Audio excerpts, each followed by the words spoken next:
C'est assez naturellement qu'en primaire, il apprenait ses cours du jour pendant son petit déjeuner au lieu d'avoir un rituel le soir comme ses camarades.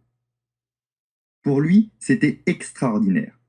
Il n'avait jamais de corvée d'apprentissage le soir en rentrant de l'école. Il pouvait se consacrer directement à ce qui l'amusait. Mais voilà, au collège, la charge de travail augmente avec le nécessaire apprentissage de l'autonomie. C'est ainsi qu'il s'est retrouvé à faire ses devoirs dans le bus tous les matins, sur ses genoux, avec des cours si mal tenus qu'aucune personne avec une sensibilité normale n'aurait voulu les lire. Pas même lui d'ailleurs, puisqu'il n'ouvrait jamais ses cahiers. Je me souviens avoir vu son professeur de mathématiques, en cinquième, éjecter violemment son bureau pour le renvoyer du cours avec fureur au vu de l'immonde torchon qu'il avait osé appeler ses devoirs.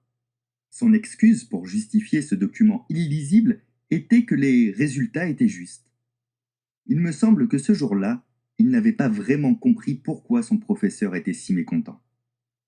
Sans méthode et avec de mauvaises habitudes, il s'est retrouvé au lycée Léonce Vieljeu, où on pouvait le voir régulièrement faire ses devoirs maison dans la cour, à la dernière minute, même lorsqu'il avait eu 15 jours de vacances pour les faire. La plus terrible des anecdotes est probablement celle de l'épreuve de philosophie au bac. Pas de brouillon, un premier jet non relu, rendu au bout d'une heure pour une simple raison, les candidats avaient le droit de quitter la salle d'examen après cette première heure obligatoire. Son résultat à cette épreuve 18 sur 20. Ou comment récompenser l'incompétence. Un véritable cadeau empoisonné qui ne l'aidait pas à changer.